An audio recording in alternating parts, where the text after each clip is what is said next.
A different galaxy. =RK=. Part 2. GAR Medical Center Green 51. Location classified. Ahsoka was getting more and more frustrated. She has been cooped in the same old space station for about a month now, while she fully recovered from her wounds. Healing her injuries should have taken much less time, and it actually did, with the obvious physical ones. A long dip in back to solve that issue.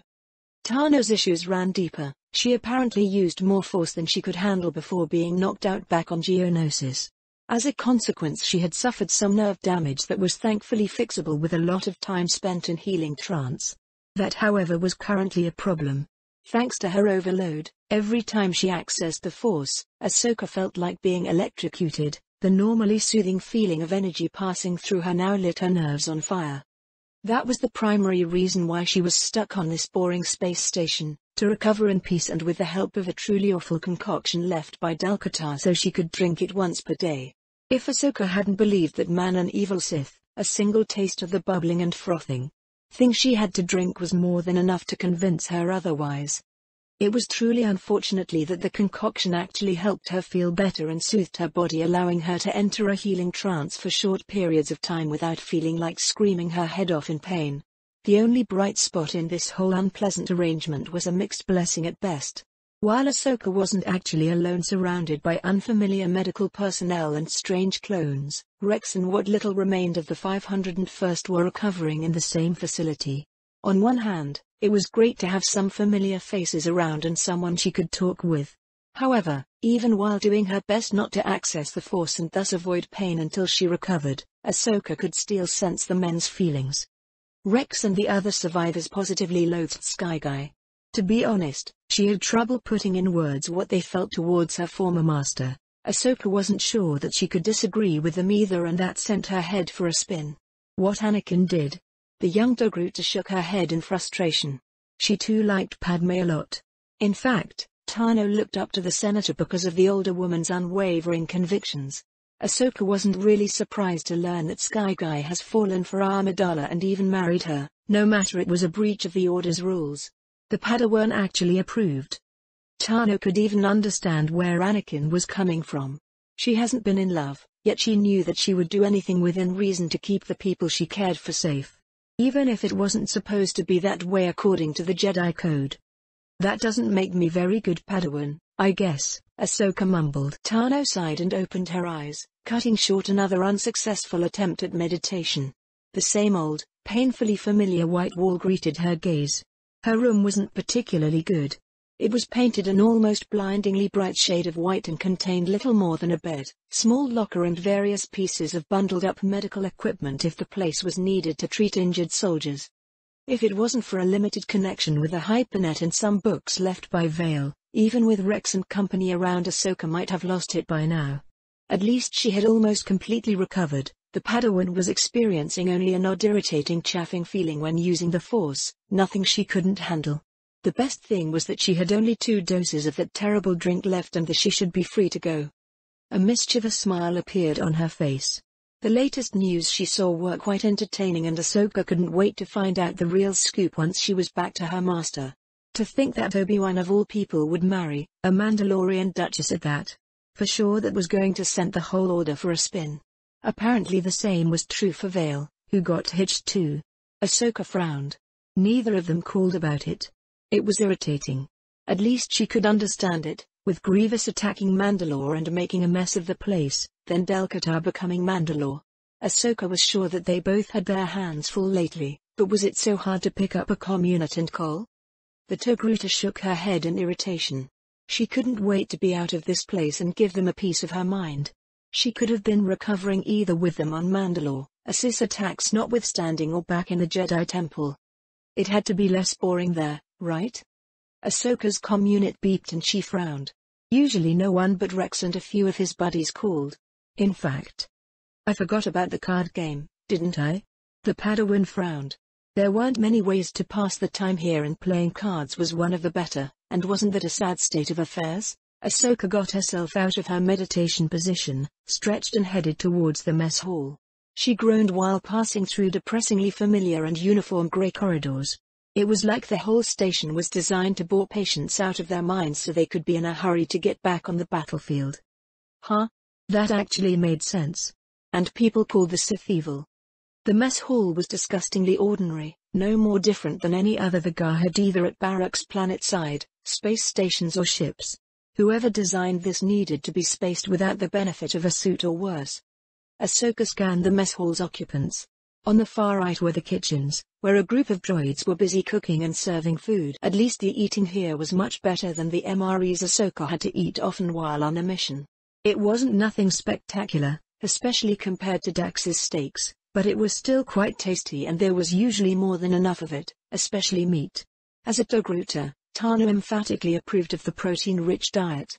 The rest of the mess hall was what everyone should expect. Rows of plain metal tables surrounded by benches bolted to the floor in case something went wrong and gravity was lost. There were half a dozen groups of clones eating dinner along with 2 groups of normal soldiers, Axnar Rangers and the remains of tank crews that ran afoul of Confed heavy weapons. The Padawan found Rex surrounded by a group of 501st survivors in the corner to the right. They had commandeered a table there and even had snacks. Ahsoka still wasn't sure how the Legion's quartermaster was able to procure the oddest things while trying to adjust to his prosthetic legs. "Ahsoka, over here." Rex waved at her when he noticed her. The Padawan cracked a smile and waved back. "What will it be tonight? Sabak, Pazak, or something more exotic?" the Togruta asked. "Where are the others?" she continued. Only Rex, Echo, Fives and Boomer were at the table. "Got bored with cards and up to no good, I'll wager." Boomer shrugged. "Either that or watching reruns of Skywalker being escorted to a detention center. We owe whoever smuggled that video a case of Corellian brandy or whatever they like." Echo nodded enthusiastically. "Watching that bastard being marched to prison made my day." "I saw," Ahsoka muttered. To say that her feelings were mixed would be a joke. She still admired Skyguy and saw him as both her teacher and a great big brother. Yet, at the same time she couldn't help but hate him for what he did to the 501st and all those other poor bastards who trusted him with his lives. "What do you think?" Rex asked his brothers. "I'm sick of Sabak." Echo shrugged. "Pazak too, to be honest. It's gotten kinda old. I want to shoot droids." Boomer shrugged. "What about you, Ahsoka?" Rex asked. "Same old. Still bored out of my skull." The Padawan sat across the commander and slumped over the table. "I can't wait to get out of here. What about you? Any news? How long before you're leaving?" "I'm stuck here for at least a week so the doc can be sure my implants won't create any complications," Rex grumbled. All Ahsoka really knew about it was that the survivors of the 501st had been offered the opportunity to receive some experimental enhancements that were going to make them better soldiers. At least a few troopers who were injured bad enough to require a medical discharge were expected to return to service, though in their case it was to be a few more months of additional surgeries and therapy. Others like Rex opted for a lighter augmentations, which would allow them to return to the front that much faster. On the bright side, I should be clear to talk about some of what I got in here. Rex patted his chest. "Once it's reasonably sure there won't be any issues." "Neat. So can you bench press super droids or is that classified?" Ahsoka asked. "It's a surprise," Rex shot back. "It's not like shooting droids is your job, boss," Echo quipped. "You just leave all the fun to us and be a proper and respectful commander." Rex gave his friend a dirty look. "I'll remind you about this the next time I have to drag your ass out of trouble." "That's why you're the boss." Echo grinned. "Pulling us out of trouble is in the job description." Someone cleared his throat right behind Ahsoka. "Commander Tano? Lieutenant Locke. I've got a message for you from the Jedi Council." A clone in a Navy uniform introduced himself. "Really?" Ahsoka perked up. "I'm finally getting out of here?" the Padawan exclaimed. "Can we come too?" Fives pleaded. "We're dying of boredom here." "Mom, you're to report to a medical flight for Kuwait tomorrow. From there you're to board a transport for Alderaan. You're being reassigned to the Agri Corps there," Locke announced. The excited smile froze on Ahsoka's face. Her huge eyes blinked in confusion and she stared at the lieutenant.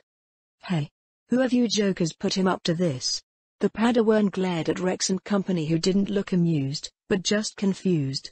Tana frowned and used the Force to better sense their emotion. Only confusion, all right. Ahsoka turned her eyes to the unlucky lieutenant and glared at him. Please repeat that. I could swear you just told me to go craft out to the Agri Corps. Ah, Mom, those are your orders. We authenticated them as per SOP. They come from the Jedi Temple, Council codes. The Padawan stared at the junior officer. Did one of her friends get their hands on the codes and was making fun at her expense? Ahsoka dismissed that thought. If someone pulled such a stunt, they would be in so much trouble it wouldn't be funny. What did this leave? This has to be some kind of mistake. Ahsoka shook her head in denial. She was a good Padawan. Sending her to the Agri Crops would mean she wouldn't become a Jedi. That simply couldn't be happening, right? Ahsoka, please calm down. The Padawan flinched when a large hand was placed on her shoulder and squeezed it gently. She looked back at Rex and gave him a wan smile. We still have some time before you should be reporting anywhere, so why don't we make a few calls? The commander suggested.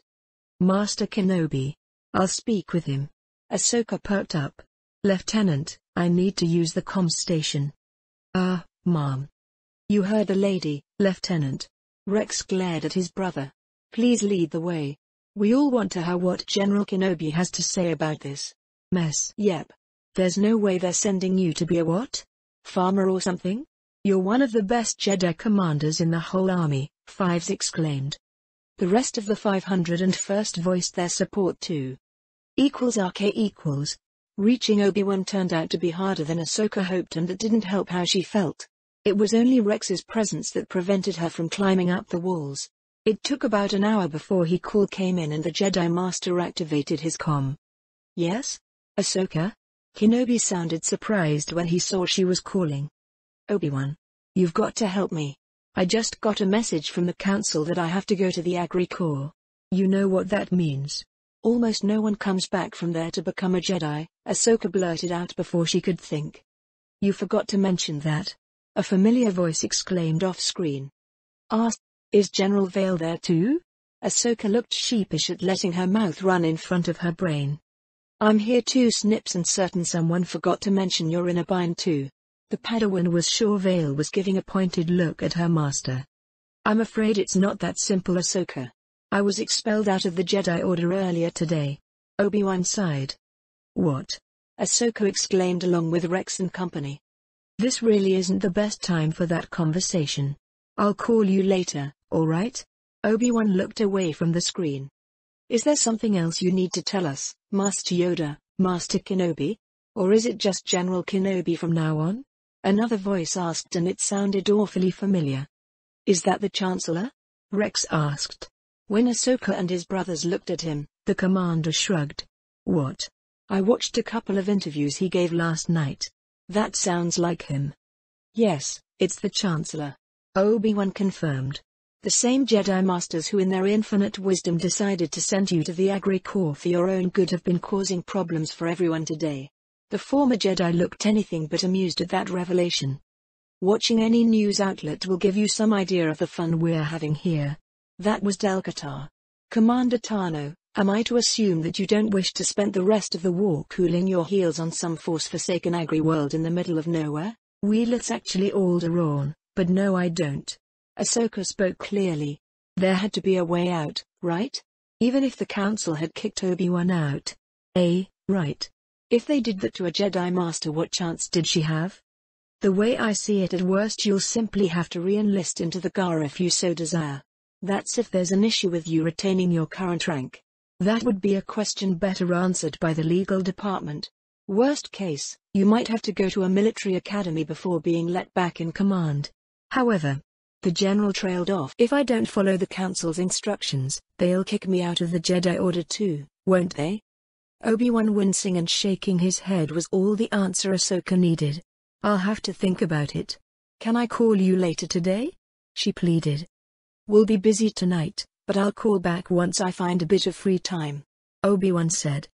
Thank you, Master, and sorry for interrupting you all. Ahsoka winced at that. It's all right. We needed a bit of distraction anyway. Stay safe, Ahsoka.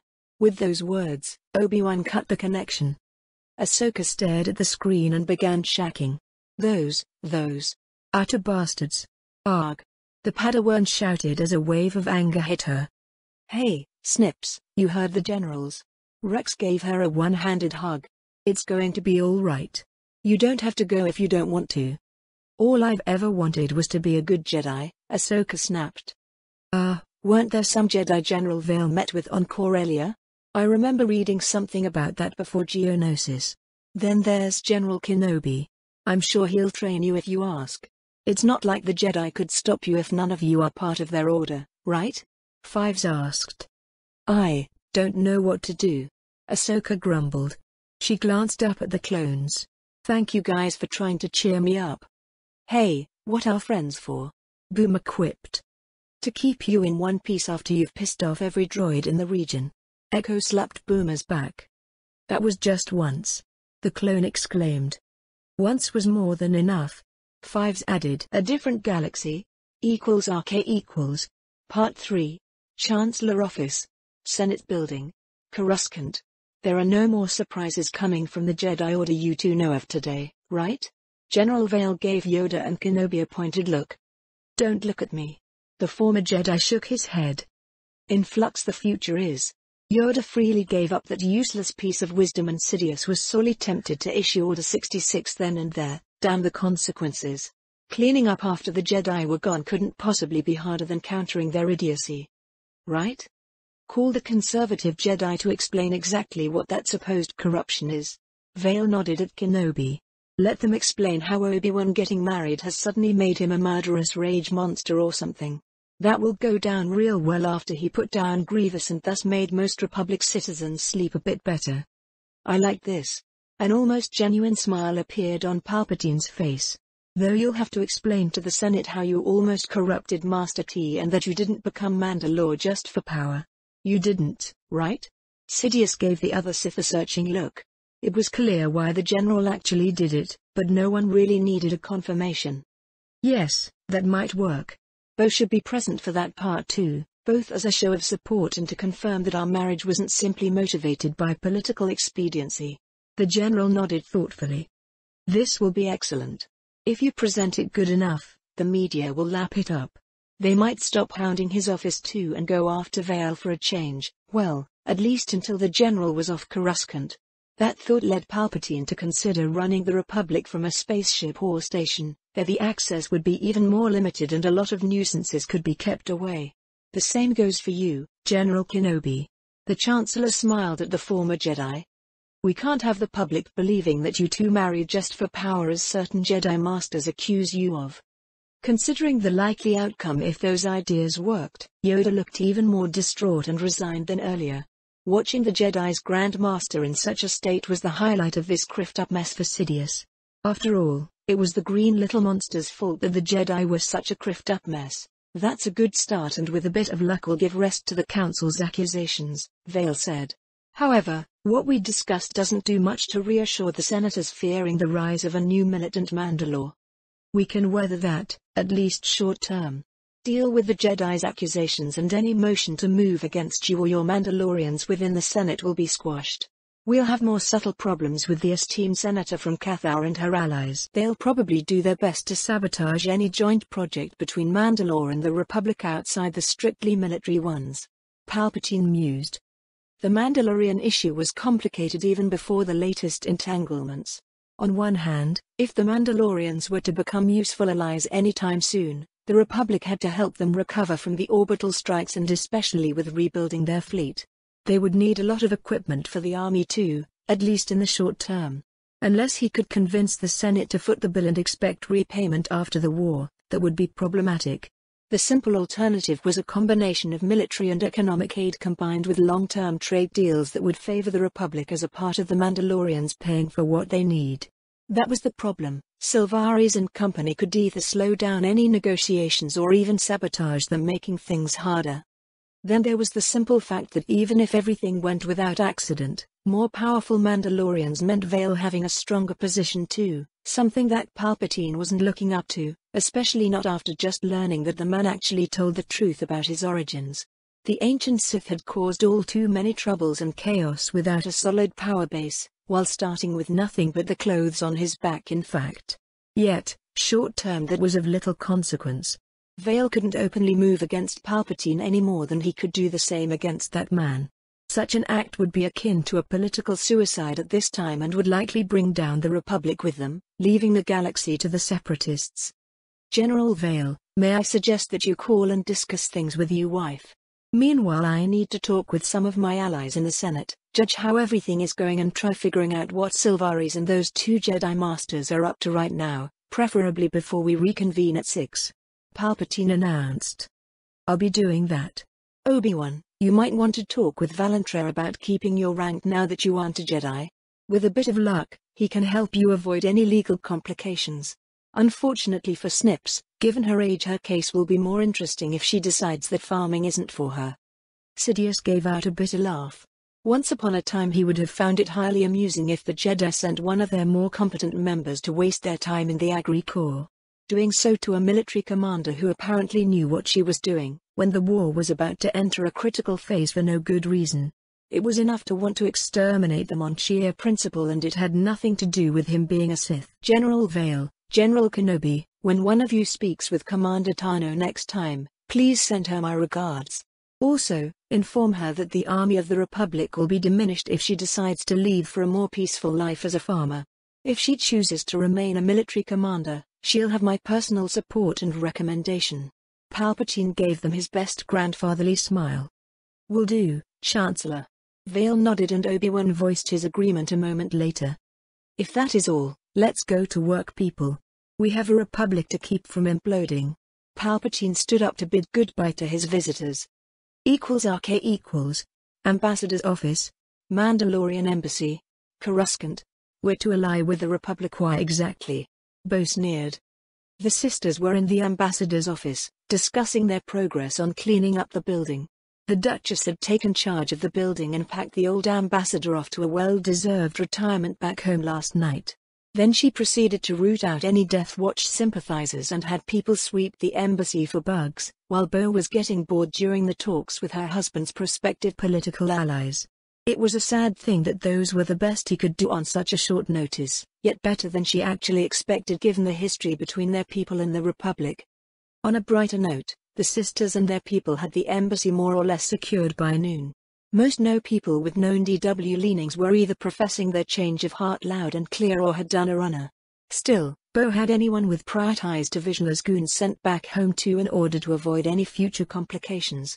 The place was cleared of bugs and there were a lot of them, especially devices tentatively identified as Confederate in origin. Bo-Katan and Satine were in the Duchess' newly claimed office, discussing what to do next, a lavishly decorated place that any self-respecting warrior would find gauche at best, when Del-Qatar's hearing began and they switched on the news to watch. That in fact was what prompted Bo's furious exclamation.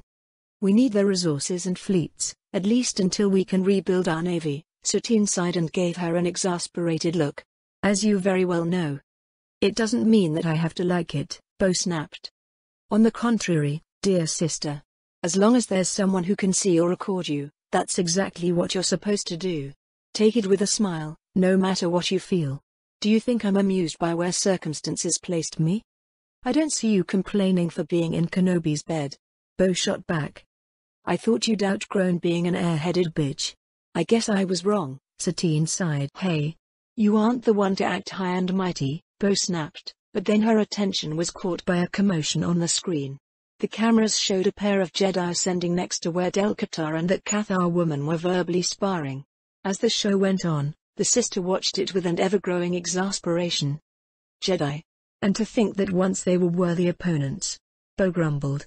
Are they trying to start another war or something? She looked at her sister. You're the politician. What do they wish to achieve by accusing my husband of everything they can think of? Then Bo snorted. They forgot to accuse you too. I bet one of the masters they talk about is your husband. She felt furious that the senators dared level accusations in such a disrespectful way against Mandalore. That he was her husband too just made things worse, because for some odd reason she was getting fonder of him as time passed. Make trouble for us all, that's for sure. Satine had a sour expression on her face. With this madness going on, we'll have a damn hard time securing the military aid and trade deals we need in order to pay for rebuilding the navy and creating a proper army to fight this war. Well, that escalated quickly. Satine, Please tell me your new Mandalorian's endgame wasn't turning our government in such a quagmire. Bo waved at the screen where the senators were getting positively rabbity and the chancellor had to call a recess. The last thing she saw before the news channel began running a commentary while showing the same videos again and again was her husband leaving with the chancellor and 2 other Jedi who apparently tried to rein in their fellows and failed miserably. Satine. Bo looked at her sister, who refused to answer. You didn't you? She growled at her sister. It sounded like a good idea at the time? Satine tried. Bo glanced at the screen that was showing screaming senators. Aha. If you really believe that, I have a nice vacation spot to sell you. On Tatooine. This is so not the time. Satine glared at her sister. Oh, it is. Bo smiled. Ribbing you prevents me from doing something stupid like going to the Senate and giving them a piece of my mind. It's a good thing that you aren't our ambassador. Satine groaned. Hey, I wouldn't want your job even if you paid me premium rate, Bo exclaimed. You know you aren't a mercenary any longer, right? Satine grumbled. I still get paid, just not in money. Bo beamed at her sister. One of these days we really should compare notes on who's better, a Jedi or Sith. My money is on my Sith. You know, for a few days I had almost forgotten why we didn't get along, Satine sighed. What? We get on just great. Bo shook her head. Enough fun, sister. I'll go make sure the security is at heightened alert. After this, I won't be surprised if we see some trouble. Talk with the Republic officer responsible for keeping order in this sector of Coruscant too. Satine added. Good idea. See you around and have fun. With Mandalore presumably in talks with the Chancellor right now, I'm largely redundant. Besides, I haven't officially been accepted as an ambassador to the Republic. It was meant to happen tonight, though I doubt it, Satine said. =RK=. In the next few hours no trouble to speak of really materialized for the embassy. Nevertheless, Bo had the security on alert and the Coruscant security major responsible for the area had anti-riot police on standby just in case. Bo was wondering if this was the quiet before the storm or if simply the events at the Senate had caught everyone by surprise and no one had thought to cause trouble for the embassy on purpose. She guessed that the latter was likely. Besides, no matter how much she wished to crack some heads to relieve her anger, it was for the best if there were no accidents. Bo had just finished a sweep on the perimeter and was heading for the security center when her husband called. She found a secure room where they could talk privately at his request and frowned at his holographic image. What is this madness in the Senate? Bo asked. Certain Jedi doing an excellent job of being a pain in everyone's asses and all our fans being terrified of what we might become now that Satine's people aren't in charge, came the succinct response. I'm not sure if I should congratulate you for keeping so calm, or be irritated that you didn't show them their place. Bo frowned. I have no intention of starting another war, much less when we have the Confederacy to worry about. I'm pretty sure that there will be more accusations tonight, especially that I became Mandalore just for the power it gives me. Your buddy the Chancellor just announced that from today you're no longer one of the most powerful men in the galaxy. Bo snorted. Yep. When all is said and done, no matter how good our people are, they can't compare to the combined might of all Gar combat formations. Del-Qatar chuckled. Bo smiled at the implied yet she heard in her husband's tone. Not yet indeed. By the time this war was over, who knew? Did you call because you missed me or is it something work-related? Bo asked. Can't it be both? Del-Qatar wigged his eyebrows making her chuckle. We had enough fun last night to keep you sated for a bit. So it's work then? Hey, I'm a Sith. We have legendary stamina when we put our minds to it. That was a pleasant surprise and one of the reasons I keep you around, Bo chuckled. I knew you married me for my body and skills in bed. Del-Qatar mock pouted. Being handy with a lightsaber helped your case too. Bo grinned mischievously. Both of them. How much trouble is the Senate going to cause us? I'm relieved to hear that. Del-Qatar sighed and the amusement went out of his face. Potentially a lot. That's why I'm calling. We'll need to present a united front this evening. I'm sure there will be insinuations if not accusations that the only reason we married was so I could more easily claim the title of Mandalore. That will play right into the hands of our detractors, won't it? Both here and back home. Yes. Just the accusation will be troublesome if not answered promptly, Del-Qatar said. Then we do so. I didn't marry you just to be in bed with the new Mandalore, though I'll admit that's a pleasant feature. I'm enough of a selfish bastard not to marry without reasons besides the political and what's best for Mandalore or the galaxy as a whole. You know, I find that more reassuring than a declaration of undying love. I'll make my way to the Senate, then we can talk face to face. See you soon. =RK=, Senate Chambers, Senate Building, Coruscant. My second appearance in front of the Senate today had a different arrangement.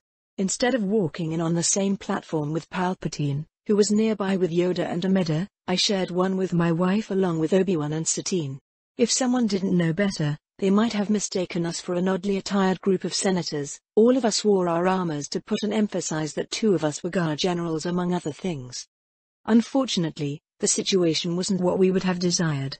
As far as the Chancellor's contacts could figure out, Till and Piel indeed spent the last few hours talking with Senator Sylvaris and her allies, with the latter actually listening and more importantly agreeing with some of the Jedi's concerns. At least as far as we knew, Amidala's cronies were still on board with supporting me for the time being.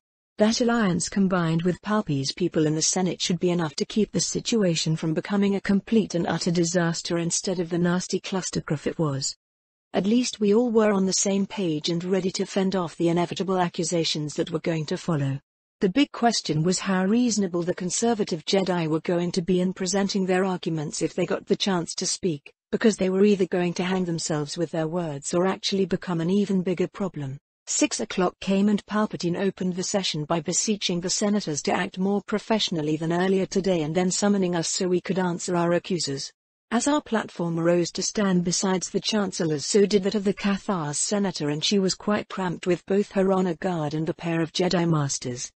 Our greeting didn't go much better than the earlier one. This time Sylvaris was glaring at my wife too, something that made my hackles rise. I wondered if they would try to provoke me by going after Bo.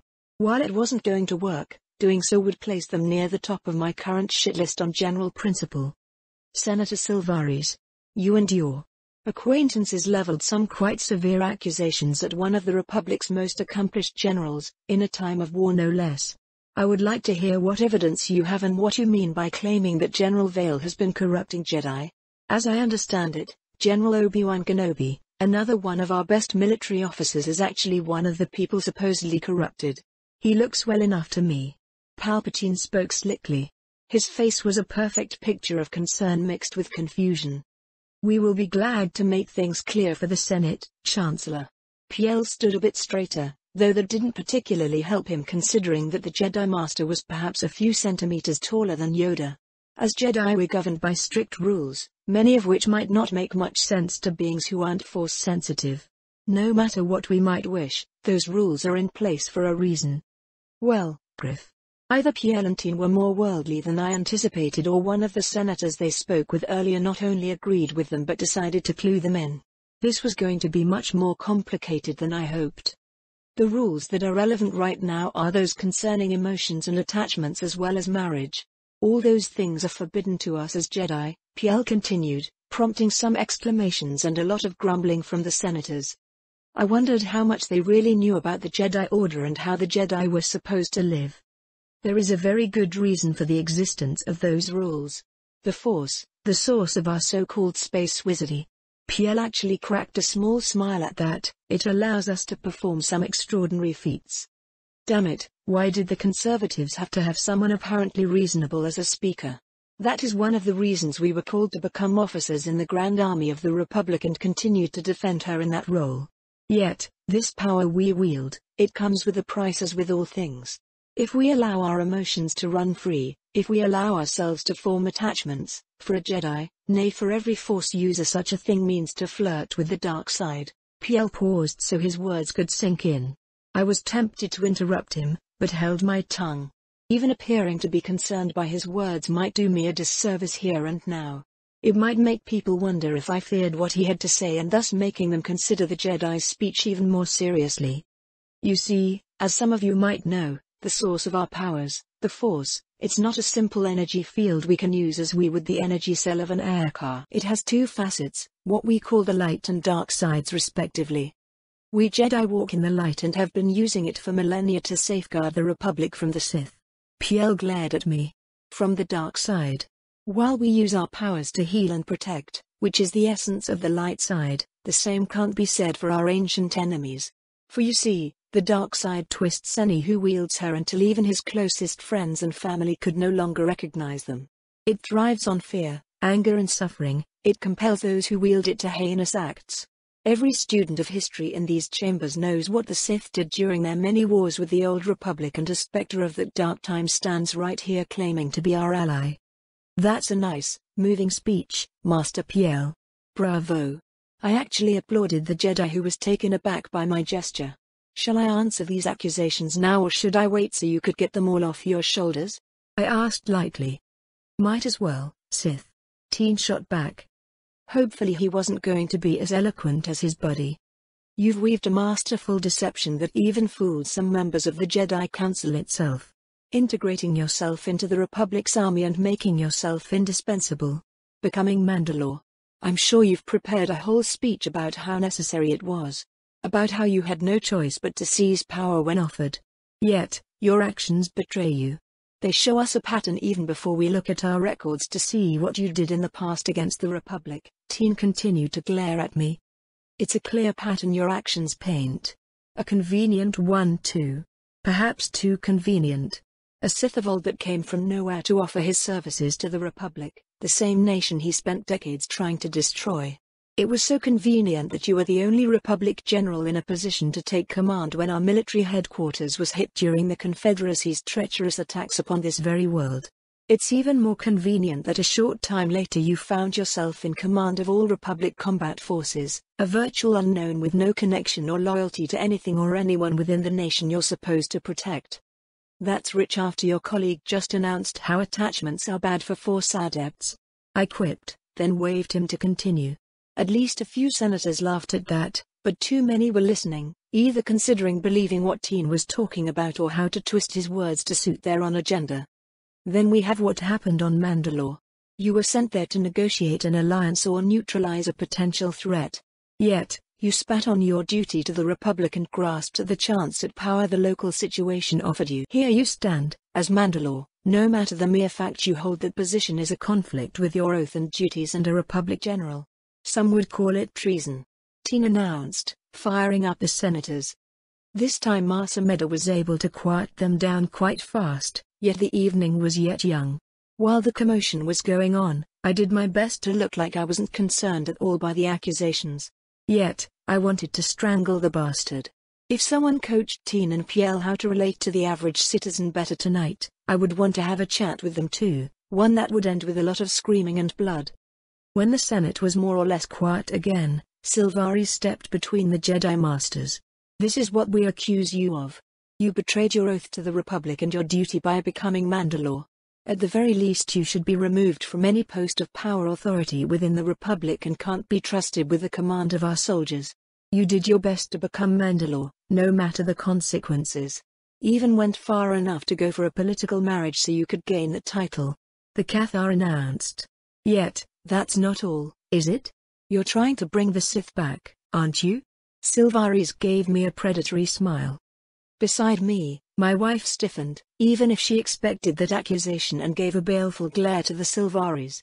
I was pretty sure that if it was taboo, the Cathar would go extinct along with their senator. I placed a hand on her shoulder and squeezed it, which made her relax a bit. It's sadly true. Despite the ongoing war, despite all the work Mandalore has to do as a Republic general, one of his first actions after revealing himself to the galaxy was to take an apprentice.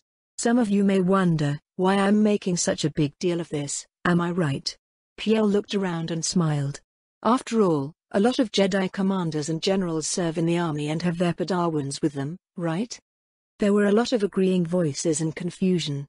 The bastard was going to put Arya in the limelight too. Yet, shortly after the attacks on Coruscant, you took a second apprentice, didn't you, General? Teen continued.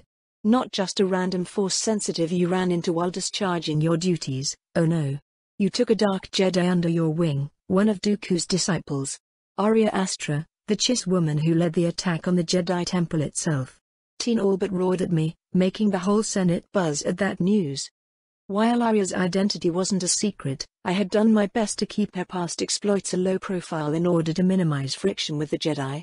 So much for that idea. Instead of having her face a trial for her crimes, you rewarded her for murdering Jedi by offering her training. By making her even deadlier killer. I wonder how long it would be before you deem her ready and unleash it upon us?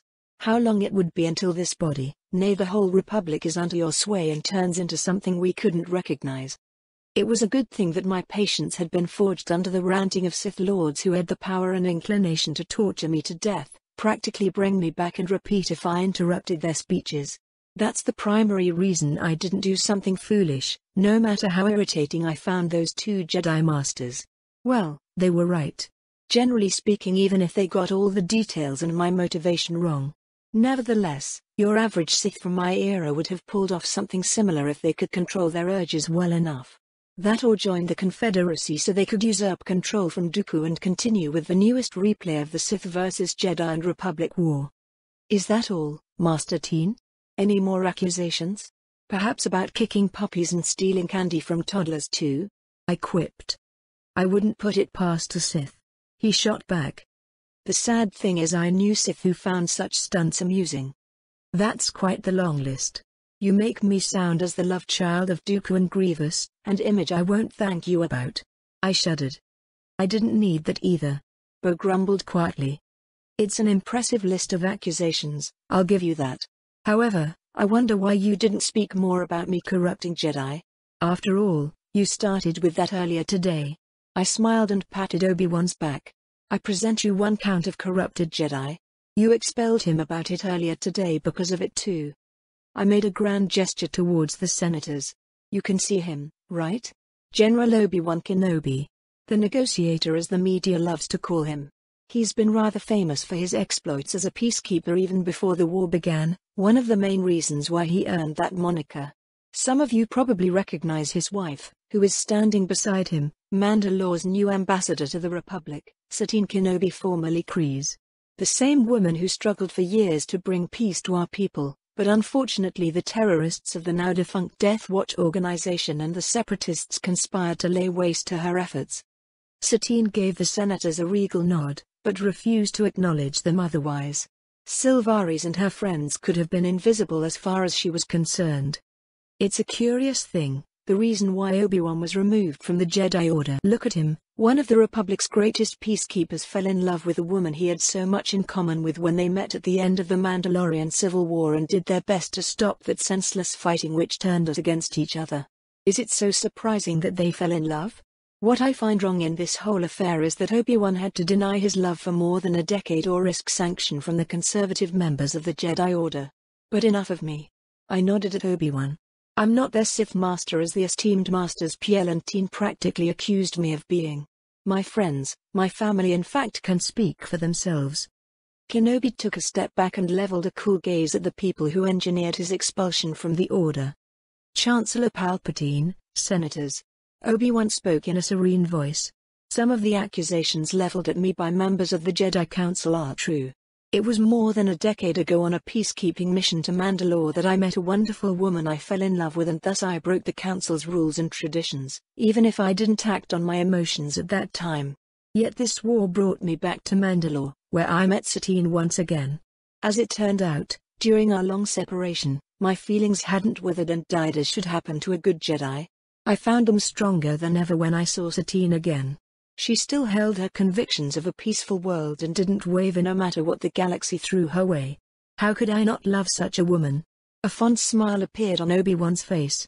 As we struggled to find a solution to the escalating Dead Watch crisis, we grew closer and reached the conclusion we wished to spend the rest of our lives together. I knew the possible consequences of that choice and I do not regret it. Obi-Wan looked straight at his accusers. In fact, now as a married man, I found out that some of the Council's rules fears are unwarranted. My love for Satine, my emotions, they haven't brought me closer to the dark side. Instead they made me a better man. What I find dangerous is how the Jedi Order keeps denying that its members feel emotions. How they fail to teach, how we fail to teach our Padawans how to deal with their emotions. That's something I'm guilty of, and I'm sure that this failure played no small part in the actions of my former Padawan, Knight Anakin Skywalker. While he is responsible for his actions, at least a part of the blame rests squarely on my shoulders and on the failure of the Jedi Order to properly prepare him for the real world outside the temple's walls. There was no Sith plot, senators, at least as far as Skywalker is concerned. That gave the Senate some food for thought. On the plus side, I wondered how long it would be before Obi-Wan and Satine were approached by someone wishing to turn their marriage into a holodrama or something. I can see you actually believe what you say, Obi-Wan. Piel nodded sadly. It might even be true in the short term. However, what would happen if something happened to your wife? The Jedi Master raised his hands in a placating gesture. Not that I wish the Duchess anything but the best. Yet, accidents happen. Dooku and his confederacy happen, as we saw with tragedy that struck Senator Amidala. Piel stared Kenobi. What will you do if your wife is injured by enemy action or even killed? How long would it be before you seek vengeance and fall to the dark side? How long after that before you turn into a danger to all you believe in right now? That's why the dark side is so dangerous. Not many embrace it just because they want power, well, unless they're Sith. It happens for vengeance, from fear or anger. Vengeance, you say? Obi-Wan smiled. I can answer that question. The night we married, he took and squeezed Satine's hand. A Confederacy fleet led by Grievous attacked Mandalore. At the same time, Death Watch executed simultaneous strikes all over the planet. Satine and I were nearly killed in the orbital strike. Satine's sister was grievously wounded while fending off an assassination team that infiltrated our home. Good reasons for fear and anger. A good reason for vengeance, right? Obi-Wan practically radiated serenity at that moment. Even a Force-blind person could sense that. I was sure of it. Look at me and tell me, do you feel the taint of the dark side upon me? After all, I did confront Grievous on Mandalore and killed him in combat. Yet it wasn't for vengeance. It was for justice, for everyone he murdered on Mandalore and across the Republic since the war began. And do you know why I choose not to seek vengeance? Not to feed the dark side, even if it was tempting after the attacks? Pielentine simply stared back in disbelief. It was because of Satine. Because I knew that if I let myself under the sway of the dark side, I would cease to be the man who she loves. Being in love isn't something to fear or a path to the dark side. It's a way to keep yourself from falling when the goings get low. I believe this answers your questions.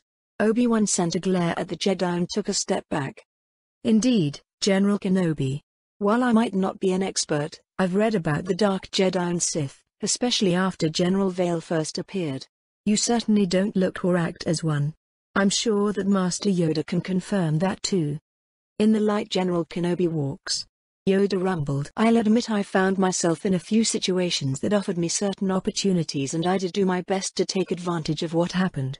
I stepped forward and continued my defense. I was the right man at the right place during the dastardly attacks on Coruscant. I'm an experienced military leader, and it was obviously that with Gar command and control disrupted, someone needed to take charge. I not only had the rank for it, but the necessary experience to do the job better than most. Perhaps I should have left the Jedi fend for themselves. That would have allowed me to reach the Senate sooner, though it's anyone's guess if such a thing would have changed events that transpired in this very chamber. I shrugged. I have to admit something. I did have different motives than simply aiding the Jedi when I led a relief force to the temple. That admission caused a stir. At least a score of senators shouted, in either approval or disapproval. Before Pielentine could interrupt me, I forged on. My motives were driven by fear. I was a Sith who found himself in command of all Republic troops on and near Coruscant. I was afraid what the reaction would be, both among the Jedi and the public, if I didn't do my best to relieve the Jedi Temple, no matter that it might not have been the best tactical or strategic option.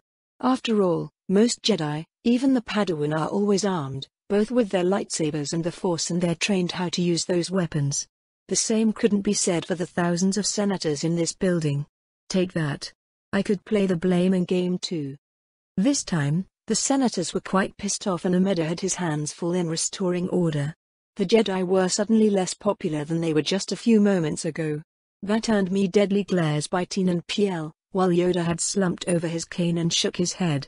Even Obi-Wan wasn't too pleased with where I led the conversation. On another downside, I was sure I was making Palpy's evening. Now that we can hear ourselves think. Palpatine spoke after Ameda was somewhat successful in quelling the senators. You'll have opportunity to ask General Vale questions once he finishes answering the Jedi's and Senator Silvari's accusations. I hope that we can do this tonight instead of needing another recess to calm down." The Chancellor looked like a grandfather scolding his unruly grandchildren. Damn, the man was good at this job. "Thank you, Chancellor." I nodded at Palpy and returned my attention to the conservative Jedi. While on the topic of the attack on the temple, of course I took Arya under my wing. The poor girl, and I don't use those words lightly, is as much a victim as any senator, Jedi, civilian or military who died during the Confederacy terror attacks here or on Naboo. What some of you probably don't know and other obviously didn't bother finding out, I gave Teen and Piel a pointed glare, is one simple fact. Arya Astra is a clone created just weeks before the attacks. She got some rudimentary training, was told that the Jedi and the Republic were the evil enemy and then sent here to die. Emotionally she was a child at the time, one turned into a weapon by the monsters who run the Confederacy. Yet, these honorable Jedi would have held her accountable for things beyond her control or understanding. All Arya knew was how to fight and who her enemy was supposed to be. I paused and pointed at the Jedi Masters.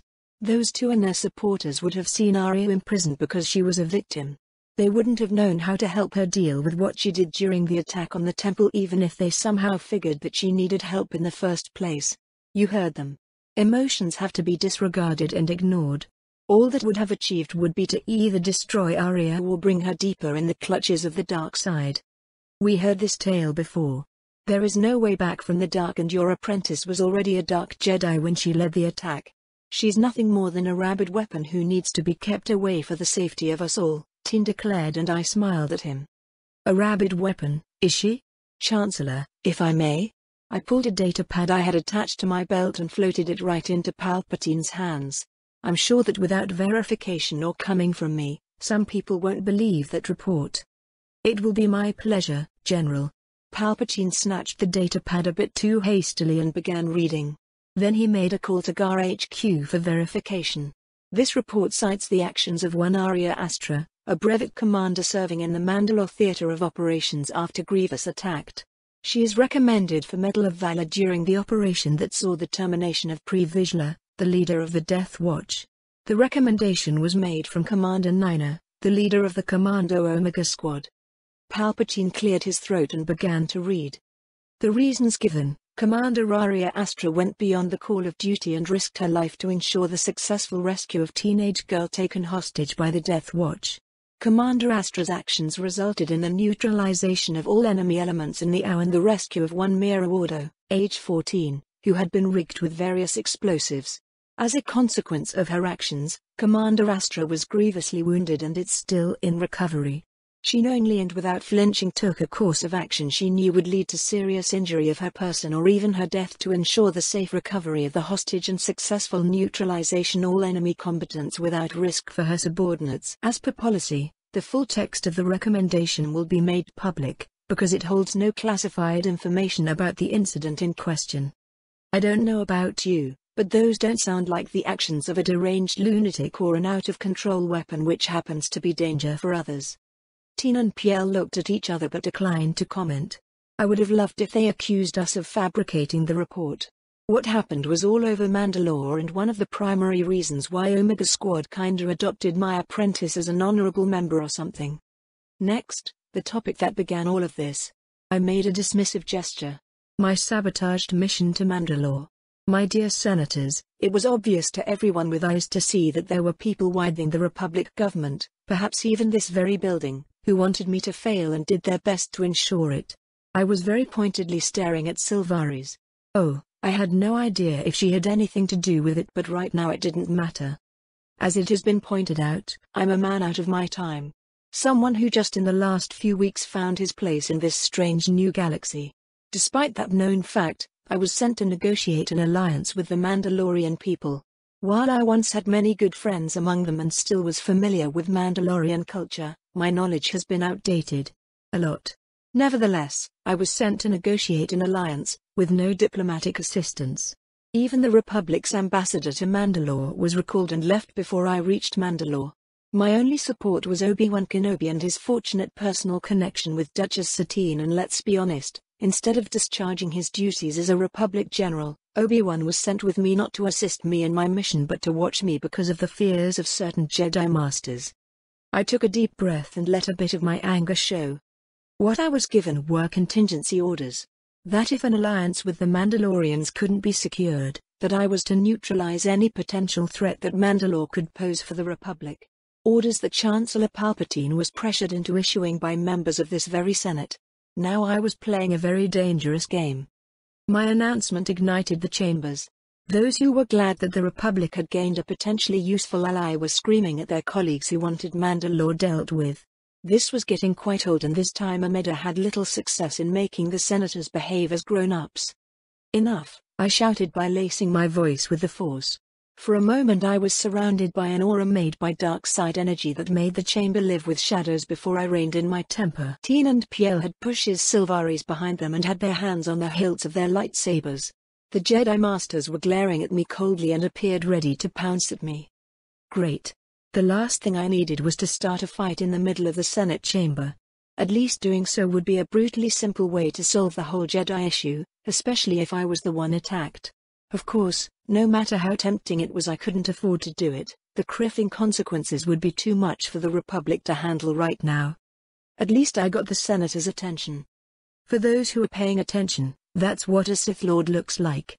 I can assure you, neither Obi-Wan nor my apprentices are Sith. I know from experience what it means to deal with many Sith, most of whom are inevitably slaves of the dark side. That's a headache that I would go to a lot of lengths to avoid. In fact, it was one of the primary reasons why I offered my services to the Republic once I figured out when and where I was and what was the galactic situation. I exhaled slowly and did my best to keep my anger in check. Now where was I? Yeah, my mission to Mandalore. I looked at Bo and smiled fondly. And my wife. I sent a glare at my accusers, then ignored them and turned to look at the subdued Senate chamber. After meeting Duchess Satine and her Prime Minister, the situation on the ground became painfully clear. The Death Watch had been gaining more and more members, most of them warriors who wanted to experience honorable combat in this war we're all fighting. They trusted Vizsla, believed him and his Confederate masters that a lot of the atrocities performed by the Sith were thanks to either rogue elements, accidents during the fighting, or Republic propaganda. Given our shared history, a lot of Mandalorians believed Death Watch's version of events. That put me in an unpleasant position. My orders were to secure Mandalore as an ally, yet, if I acted on them, the best I could hope for given the situation was to help ignite a civil war between Satine's supporters and Death Watch. A war that would have inevitably led to Republic and Confederate involvement as both sides came to aid their allies on the ground. Those were the options I had. Either burn Mandalore to the ground to make sure it would not be a threat to the Republic, or engineer an alliance with Satine's government that would have led to a civil war, because Death Watch's leadership were Confederate creatures. I could do nothing more, couldn't make another choice. Not as a Republic general. However, then I was presented with another option. I paused and looked at my wife, then at Satine. It's been some time before there has been someone worthy enough to be chosen as Mandalore. Yet, risking the wrath of this Senate in my position within the Republic Army by taking a long shot was the best option I could find to prevent seeing another world burn. So I took it. In hindsight, it's obvious Vizsla wasn't confident in his chances when he decided to try for the position too. We know what happened next. Death Watch and the Confederacy executed a sneak attack aimed to remove Satine's government and assassinate me. That happened the same night I married my wife, mere hours after we gave each other our vows. In fact, it was in the aftermath of that devastating attack that the surviving Mandalorian clan leaders chose me to lead our people in the war against the Confederacy and decided to grant me the title of Mandalore. I sighed. I didn't do it to gain additional power. In fact, by becoming Mandalore I gave up a tremendous amount of power. Before making this choice I was secure in the position that gave me command of all Republic combat units. I was one of the most powerful beings in this galaxy, right behind Chancellor Palpatine and Count Dooku, thanks to his position as Commander-in-Chief of the Confederacy.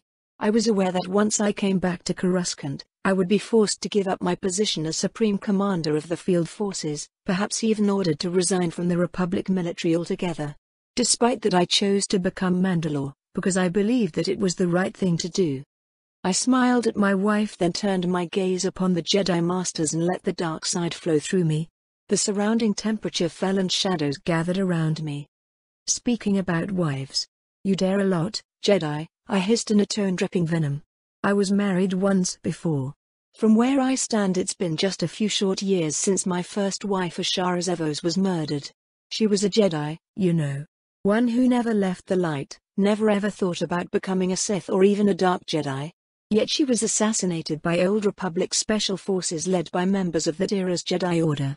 In an era where no Sith dared marry for love in fear of retaliation, I did it. I married a Jedi because I fell in love with her, no matter how many better options I had to enhance my standing within the Empire. I find it infuriating that you dare stand here and even insinuate that the only reason I married my beau was so I could have an easier time becoming Mandalore, I snapped. My wife took my hand and shook her head. I closed my eyes and reined in my temper. The dark side receded and I could feel the senators taking a collective breath of relief. I'll better take this, dear. Bo smiled fondly at me and her eyes shimmered with determination. I'm a proud Mandalorian warrior. Marrying just for politics. That very accusation spits on our very culture. My wife's voice rang through the chamber. Was the situation we found ourselves in play a part in our decision to marry? Yes, she declared proudly. It decided the timing. I personally would have enjoying a longer courtship, but things like that are for time of peace, not one of strife and war. My husband and I fought beside each other on Ryloth. We took each other's measure and both liked what we saw. We were attracted to each other ever since then, but the war separated us and we went our own ways. Then, months later, we met again in Sundari and had to fight together again when Death Watch agents tried to assassinate my husband and thus not only strike a blow against the Republic but destroy any chance of alliance between our people. We reconnected in the aftermath of that attack. Grew closer. The only thing that my husband's decision to seek the title of Mandalore did was prompt us to marry sooner. Bo's lips turned into a proud smile. As far as that other Jedi my husband supposedly tried to corrupt, I have to take the blame for that accident. Well, now my dear wife had everyone's attention. I'm aware he was attracted to Master Shark T, who reminded him of his deceased wife. He admitted that much. It was also obvious that Del-Qatar wasn't sure if he liked her because who she was, or because of how much the Jedi was like Ashara. It is also true that he had sex with Master T once, before the situation on Geonosis was resolved and he had to come to Mandalore. Bo's smile widened. If anything, my knowledge of his encounter with the Jedi Master played a bigger part in my decision to marry him sooner rather than later compared to any political consideration. If things have turned differently, my husband might have pursued a serious relationship with Master T. Personally, I'm glad he didn't and quite pleased that he chose to marry me instead of a powerful Jedi. Thank you. All I would say about my tryst with Master Shark T is that I'm sorry. Sorry that I couldn't end things between us on a better tone and that events conspired so that informing her about my marriage in person didn't happen. However, I'm not sure what Master T expected and even if she wanted a serious relationship. She is a Jedi Master and as Masters Teen and Piel pointed out, emotional entanglements are forbidden. As far as I know, sleeping with each other on a single occasion doesn't break that rule. And even if Master T has been ready to pursue a serious relationship with me, the sad truth is that what my wife told you is correct. I still can't tell you if I was attracted to Shark T because of the wonderful person I believe her to be or because of how much she reminds me of my first wife. There could have been no healthy relationship until I had made my mind about that and I have no idea when or if I could do so. I looked back at the senators. At least some were enjoying the free soap opera, while others looked disturbed from my demonstration of the dark side. Criffit, I should have kept a better lid over my temper. There was a cold, politically motivated calculation about my relationships. However, it wasn't about my marriage with Bo. In fact, at the time I had no idea if we would have a chance to meet again before the war was over. No, my concerns were about Master Shark T and how the Jedi Council would have reacted if I decided to pursue a relationship despite my misgivings.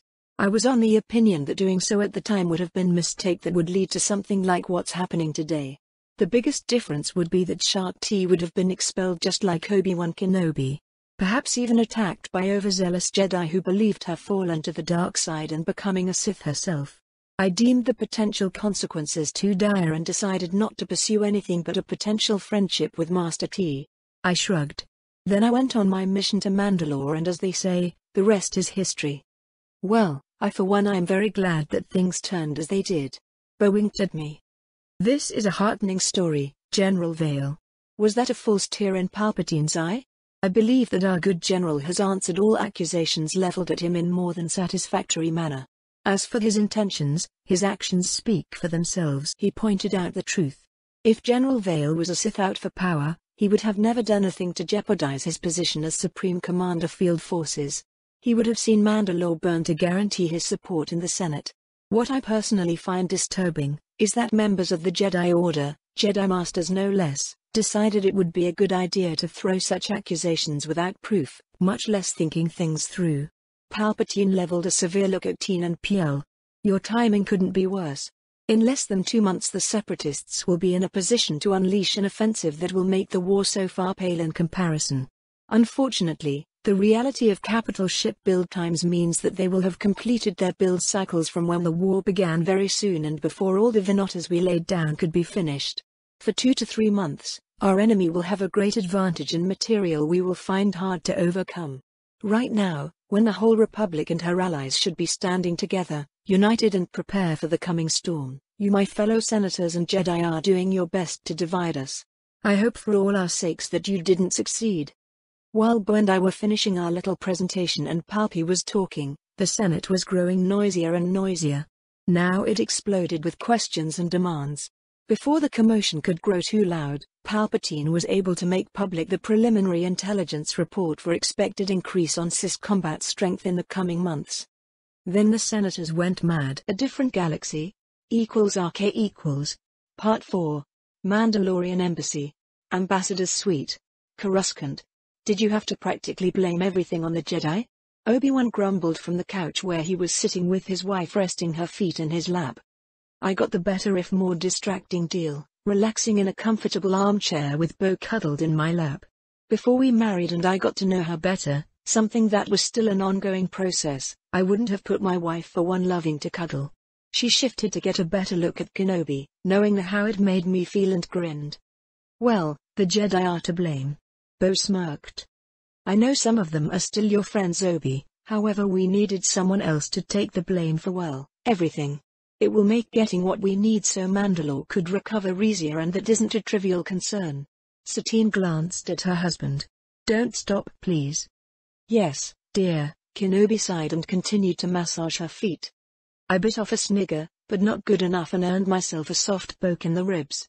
You know they'll be causing us all a lot of trouble, don't you, Obi-Wan? My wife asked. The longer they waste dealing with inquiries and answering questions the better we'll be. Ideally the Conservatives will be too busy defending their position for long enough so Yoda could find a solution that doesn't blow in everyone's faces, I said. Do you really believe that? After today? Bo stretched and rested her head on my shoulder. I breathed the floral scent of her hair and relaxed. I hope so. Otherwise sooner or later we'll have to deal with the Conservatives after they do something very stupid. They've been keeping things within the law so far. Obi-Wan sounded like he was trying to convince himself that such a state of affairs would continue. Yes, and tonight they failed miserably.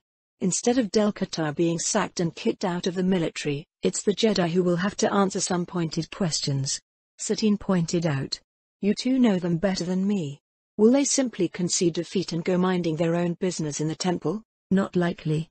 There's this big bad Sith around they have to stop before he corrupts any more maidens. Bo poked me in the chest. My dear wife is right and you know it Obi-Wan. If you believed I was up to destroy the Order and turn the Republic into the Sith Empire's newest edition, would you be prevented from acting just because you've got no more legal ways to stop me? I asked. You've practically destroyed the Order without doing anything. Kenobi grumbled. Not fair. I actually tried to save some Jedi. It was mostly Ahsoka, the rest were just to save face and not be accused that I gleefully left them to die. Close enough. While I didn't consider the Jedi of this era my enemies, at least before the Conservatives began making trouble, there are just a few of you I care about. The rest aren't my problem unless they make themselves one. You should have known it by now, no good deed goes unpunished. Satine quipped. Hey, I'm a Sith. My good deeds are long and far between. That's so reassuring. Obi-Wan shook his head in exasperation. Cheer up, buddy. We won't be dealing with the Senate tomorrow. Not anytime soon either if we had a bit of luck left. I told Obi-Wan. The Chancellor can have them all. On that we can agree. Kenobi grimaced. I'm sure he was thinking about the riot that began after Palpy made his abrupt revelation of the intel reports. That's how tonight's session ended, with another recess until tomorrow so everyone could calm down. Before we separated, Palpy told us he was sure he could tie up both the conservative Jedi and Sylvari's allies in the Senate with endless inquiries. I was actually hoping that he'll succeed, and wasn't that a weird idea? Then there was the fun some poor sods in intel were going to have briefing the Senate. It was one thing to know that the enemy will be starting a new offensive soon. It was something quite different to know that the Sis would be outnumbering us by the equivalent of multiple whole-sector fleets, and we were in no position to meaningfully disrupt their build-up. That was a sad state of affairs, and our esteemed senators had no one but themselves to blame for it. Have you thought what to say to Snips? I changed the topic. Obi-Wan groaned. Ahsoka deserves better. She shouldn't be paying for my choices or Anakin's mistakes. That she does. I nodded. What's the deal with the kid? My wife asked. Well, she's an energetic little thing that grows on you. Like a mold. I shrugged. You'll like her. A mold? Seriously? Obi-Wan deadpanned. I'm not sure the pun translates well in basic. I shrugged. Anyway, Snips. She won't be going to the Agri Corps, I'm sure of that. Obi-Wan declared. Duh. While I haven't known her as long as you, that much is obvious. Even if she does, Snips won't last a week there before she grows too bored and seeks something else, I declared. The conservatives will make it an issue. Unless she's expelled as long as Ahsoka is a minor, the Jedi Council has legal authority over her. Obi-Wan said. They really don't want to go there.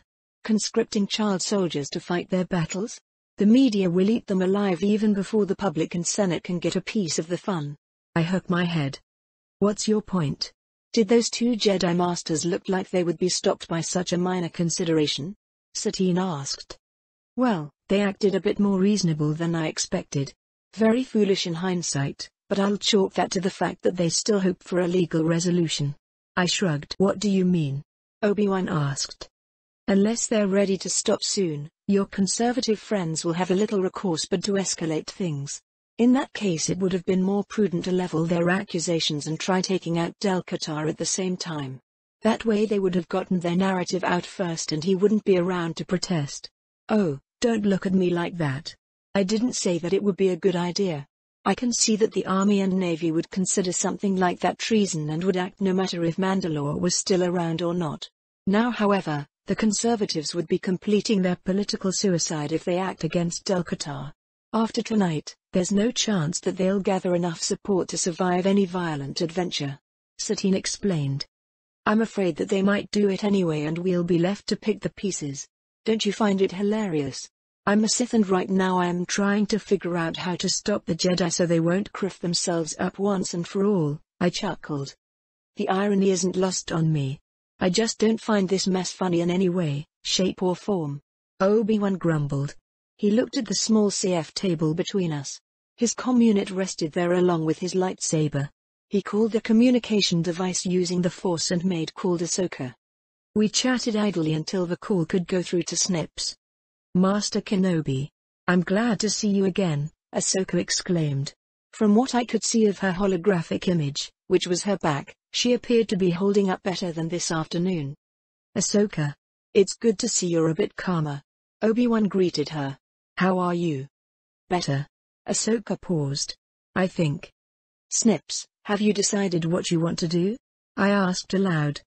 General Vale? Good evening, sir. All I know is I don't want to go to the Agri Corps. I don't want to leave Rex and the other to fight alone. It doesn't feel right. Ahsoka informed us. You can cut off the formality. It's Juts and our wives here. Thank you. It's good to hear from you, Del-Qatar. Ahsoka relaxed a bit. Well, she has the right idea. Bo perked up. If your Republic types are too dumb to keep her as she's really a decent commander, we might pick her up. I haven't thought about that. I smirked at Kenobi and Satine. I'm quite busy with being Mandalore and all that, but how about you, Obi-Wan? Do you fancy getting a kid and teaching her all about being Mandalorian? Training her in the Force too? I nodded at Ahsoka's hologram. Well, she was my Padawan. I see no issues with continuing her training, Obi-Wan said after thinking for a few seconds. What are you two talking about? Snips asked. Hi there, Ahsoka. I'm Bo-Katan, our resident Sith's much better-looking half.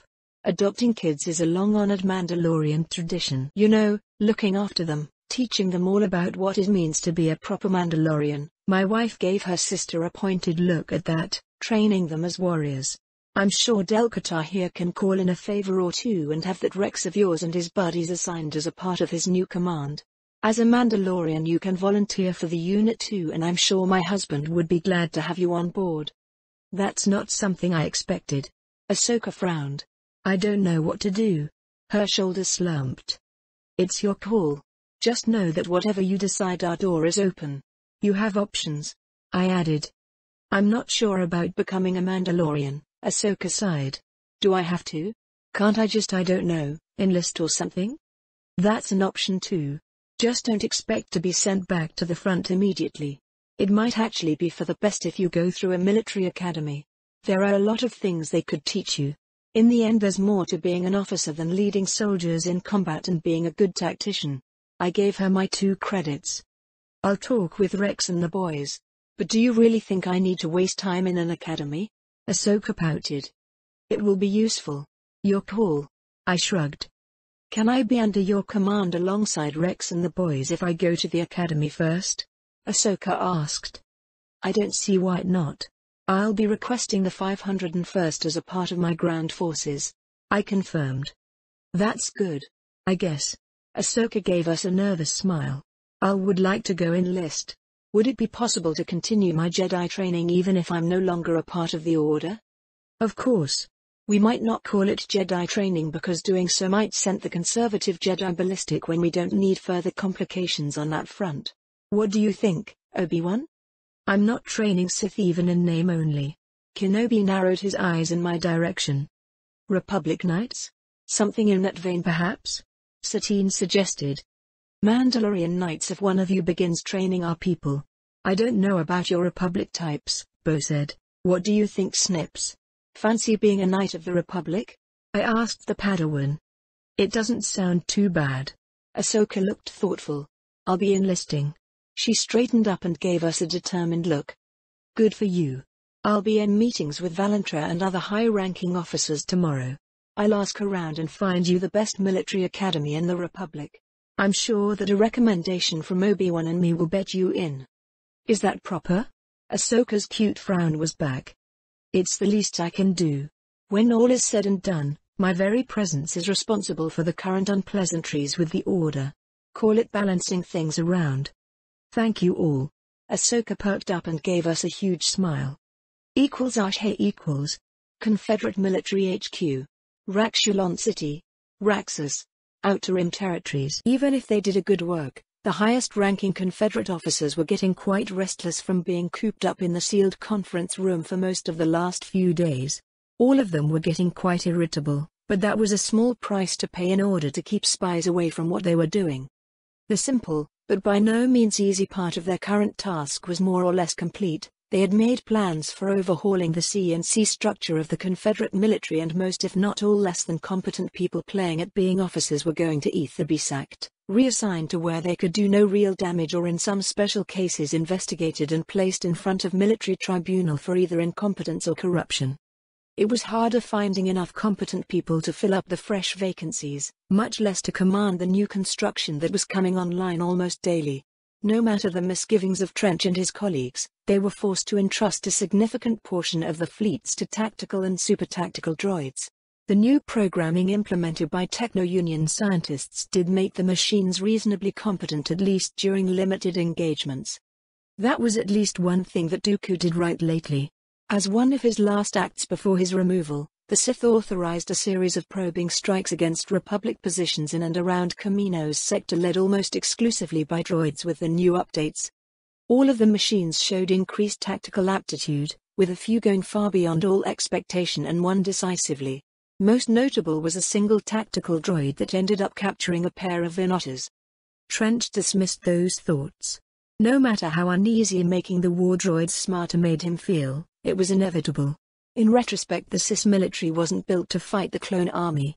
Oh, the droids in fleet did well enough until the Republic began to field some new hardware in numbers.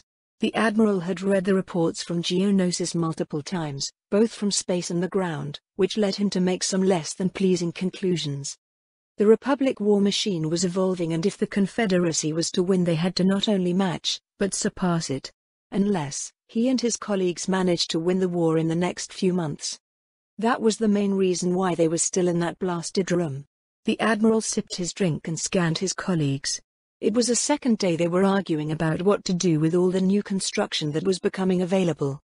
It was thanks to the officers' impasse that today they had guessed from the Confederate Council, Cleo Vombra, who had deemed the proceedings important enough to be separated from overseeing the Cis R&D programs. The Techno-Union's leader was the closest thing the new political leadership of the Confederacy had to a military expert. Rumor had it that Vombra had been neck-deep in weapon development for decades. Hopefully the cyborg wasn't totally clueless. For the past half hour, the officers were explaining their major problem. They were divided between two competing strategic sides. The admirals were pushing for more conservative and realistic goals, while the generals wanted to use the significant material advantage the Confederacy would enjoy over the next few months to end the war in one swift, devastating campaign. "It's tempting, General Farstar," the cyborg said. "Very tempting. When Thin's conflict began, we all counted on a victory in mere months. The existence of the clone army came as a huge shock for us all. While it is unlikely that the Republic has any more such surprises for us, we can't discount it. A strike at Coruscant can end this in a single blow. We'll have the numbers to break through," General Dyrd exclaimed. "With my new weapon we'll crush the Republic on the ground. All we need is for the Navy to keep the orbitals neutral and we can deliver you any Republic world, even Coruscant. If we go for the capital, the Republic will throw everything they have at us.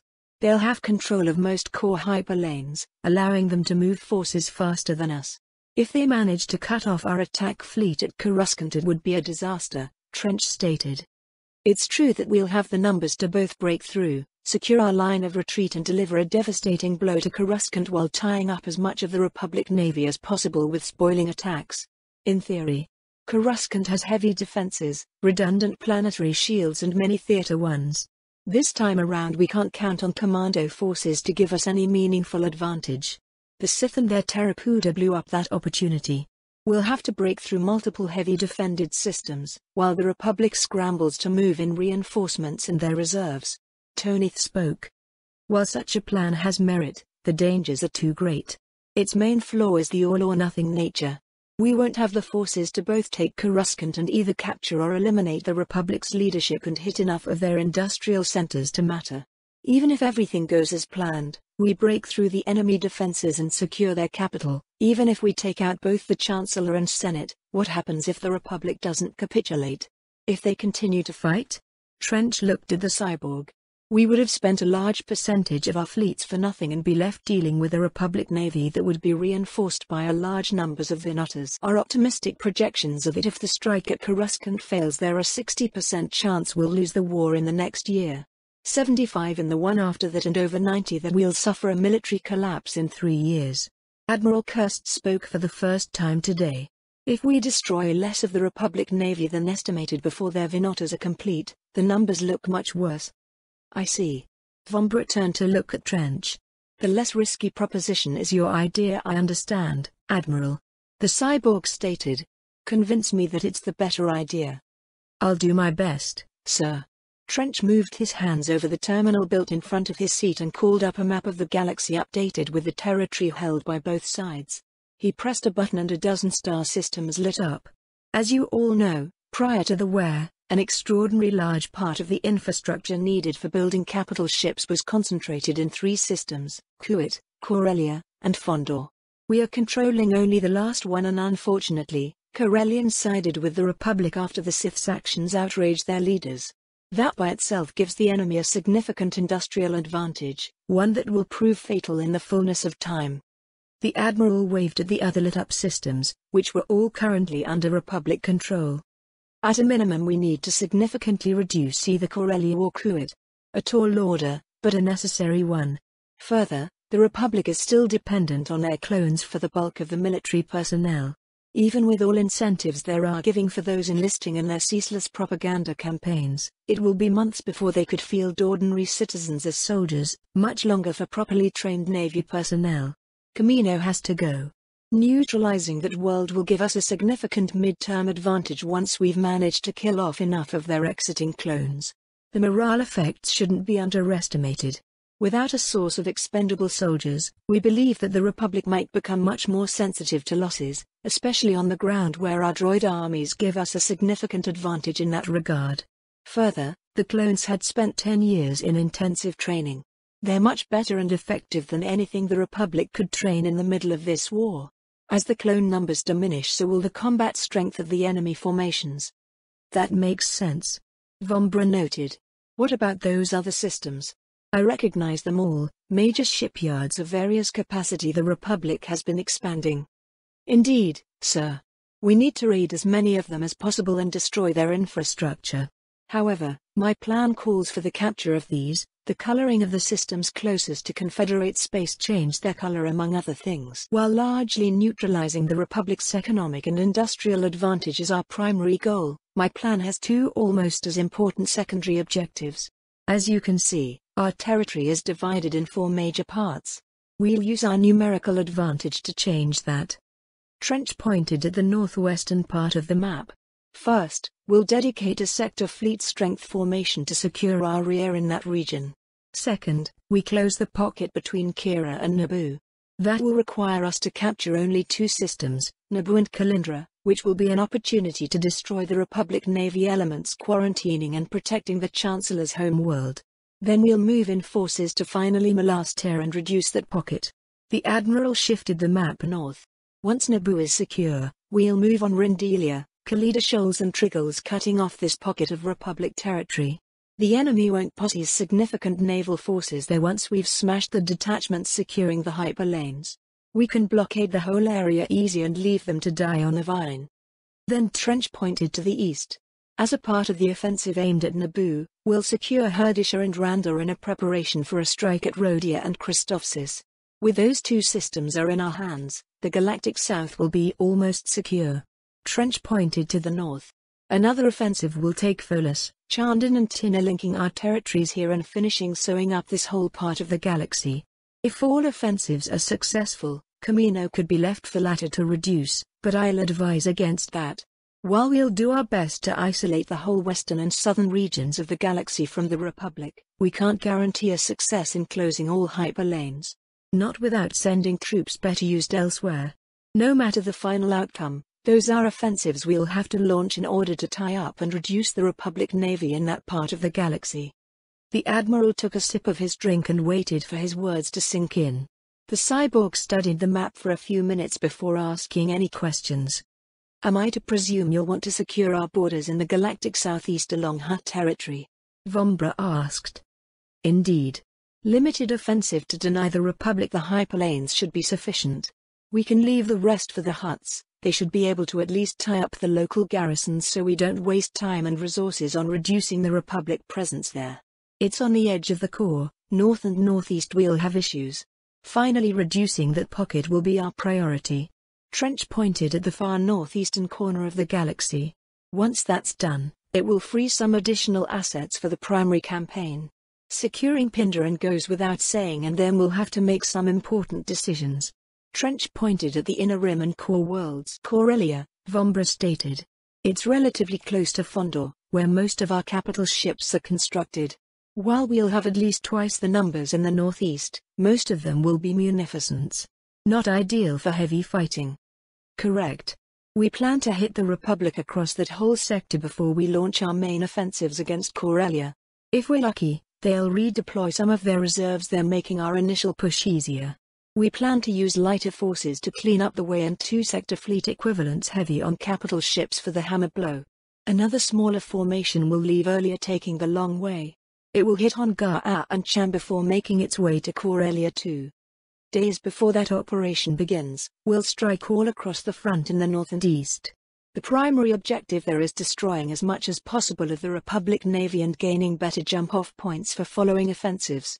Even if our secondary objectives are partially successful, we would be in a much better position to fight a prolonged war. The Techno-Union leader gazed at the map, before nodding slowly. Admiral, I find this plan more reasonable than a dash towards Coruscant. I want to work on it and be ready to present it to the Council as soon as possible.